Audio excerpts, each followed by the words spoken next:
آؤ میں آپ کو نبی پاک علیہ وسلم کے شاندار غلام کی بات بتاؤں. صحیح بخاری میں حدیث. صحابہ کہتے ہیں حضرت عمر فاروق رضی اللہ تعالیٰ عنہ کے پاس ایک خاتون روتی ہوئی آئی. کہنے لگی خامد میرا شہید ہو گیا اور 4-5 بیٹیاں چھوڑ گیا. تو گھر میں تو بکری کا کھور بھی نہیں, کوئی چیز نہیں کھانے پینے کے لیے. فاروق اعظم رضی اللہ تعالیٰ عنہ نے کمیٹی نہیں بنائی, چیک نہیں دیا, وہ ایک اچھا سا اور ایک خوبصورت سے پیکج کا اعلان نہیں فرمایا, بلکہ فاروق اعظم نے ایک اچھا تازہ تگڑا اونٹ مال غنیمت کے اونٹوں میں سے لیا اور 2 بوریاں اپنے ہاتھوں سے اچھے راشن کی بھری. اس کے اندر ڈھیر سارے نگد پیسے بوریوں میں ڈالے اور وہ دونوں بوریاں اونٹ کے اوپر اپنے ہاتھوں سے, بخاری پڑھ رہا ہوں, ان کی رسیاں باندھی. پھر اس عورت کے ہاتھ وہ لگام تھمائی اور اسے کہا پتر میں نے تجھے اتنا مال دے دیا ہے کہ جب تک یہ ختم ہوگا نا انشاءاللہ تب تک تیرے حالات بھی اللہ بدل دے گا, تیرے دن بدل جائیں گے جب تک یہ ختم ہوگا. وہ خاتون جانے لگی تو آپ فرمانے لگے بیٹا اونٹ نہیں واپس بھیجنا, یہ بھی تیرا ہی ہے, دے دیا تجھے. اب چلے گئی وہ خاتون. تو صحابہ کہتے ہیں ہم نے پوچھا کہ جناب آپ تو بڑے کفایت شعار ہیں, آپ تو بڑی بانٹ کے چیزیں دیتے ہیں, تو آپ نے اس بچی کو اتنا کچھ دے دیا اور بیک وقت دے دیا اور واقعی بہت زیادہ دے دیا اور نقدی پیسے بھی دے دیے. حضرت عمر فرمانے لگے تم نہیں نہ جانتے, میں جانتا ہوں. یہ میرے نبی پاک کے صحابی حضرت خفاف بن ایمار رضی اللہ تعالیٰ عنہ کی صاحبزادی ہے, اور میں نے حدیبیہ کے مقام کے اس کے باپ کو حضور کی خدمت کرتے دیکھا ہے. میں نے انہیں جنگیں لڑتے دیکھا ہے, اس کے باپ کو, اس کے بھائی کو. فرمایا وہ تو بچی آئی ہے تو میں تمہیں کیا بتاؤں, مجھے تو تکلیف شروع ہو گئی ہے کہ اسے آنا کیوں پڑا ہے, خدا کے بڑھ کے میں کیوں خدمت نہیں کر سکا, اسے آنا کیوں پڑا. عزیز دوستو یاد رکھنا, اصلہ نال جے نیکی کریے تے نسلہ تاک. کچھ لوگ ایسے ہوتے ہیں جنہیں قدر ہوتی ہے, وہ قربان کر دیتے ہیں ہر شے, لیکن اصولوں پر کبھی سمجھوتا نہیں کرتے. حضرت سیدنا فاروق اعظم رضی اللہ تعالیٰ انہوں نے اتنا نوازا اس بچ, اور پھر اثار کر کے نوازتے تھے. ہمارا یہ مزاج بن گیا کہ جو شے بھی آئے پہلے میرے گھر آئے, اور لوگ کئی دفعہ گھر بچاتے بچاتے سارا کچھ ضائع کر بیٹھتے, ہر شے, ہر چیز, حتیٰ کہ معاذ اللہ دین ایمان بھی, دعائیں بھی. پیسہ بچ جائے, گھر بچ جائے, باقی جو شے جاتی ہے وہ جائے. لیکن سیدنا فاروق اعظم کا رنگ بڑا انوکھا ہے, انداز بڑا نرالا ہے. ایک جگہ سے نا چادریں آئیں بہت ساری. میرا خیال ہے کہ جو بہترین چیز ہوتی ہے نا وہ لوگ پہلے گھر رکھ لیتے ہیں.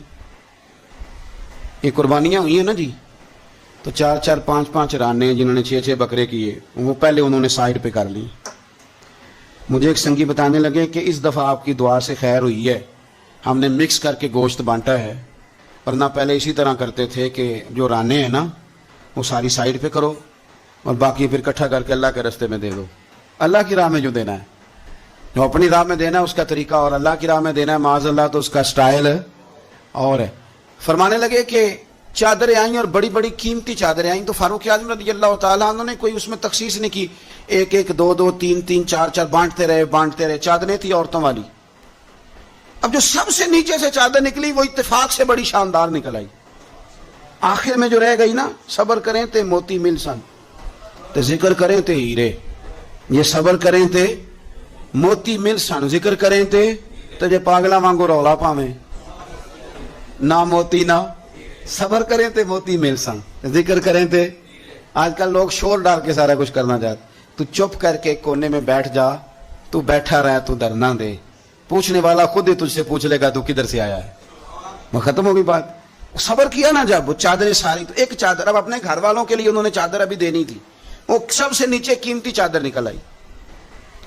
تو چادر بڑی حسین ہے اور باری بھی حضرت عمر کی لگ گئی.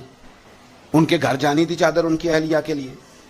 تو ایک صحابی کہنے لگے یہ آپ کی زوجہ جناب ام کلثوم رضی اللہ تعالی عنہا پر بڑی جچے گی چادر, بڑی حسین ہے, اور یہ خاتون اول کو بڑی جچے گی. تو حضرت عمر کہنے لگے ام سلیت رضی اللہ تعالی عنہا ایک خاتون ہے, یہ چادر انہیں دوں گا. کہا ان کو کیوں دیں گے؟ فرمانے لگے اس لیے کہ احد میں جب بہت سارے لوگ زخمی ہو گئے تھے تو میں نے اس بی بی کو دیکھا تھا مشکیزہ اٹھا کے نبی پاک کے غلاموں کو پانی پلا رہی تھی. تو یہ خوبصورت چادر اس کے حصے میں آئے گی جس نے رسول اللہ کے دین کی خدمت کی. وہ حضرت عمر نے بتایا جو حضور کے دین کی خدمت کرتے رہے ہم ان کی خدمت کرتے رہیں گے.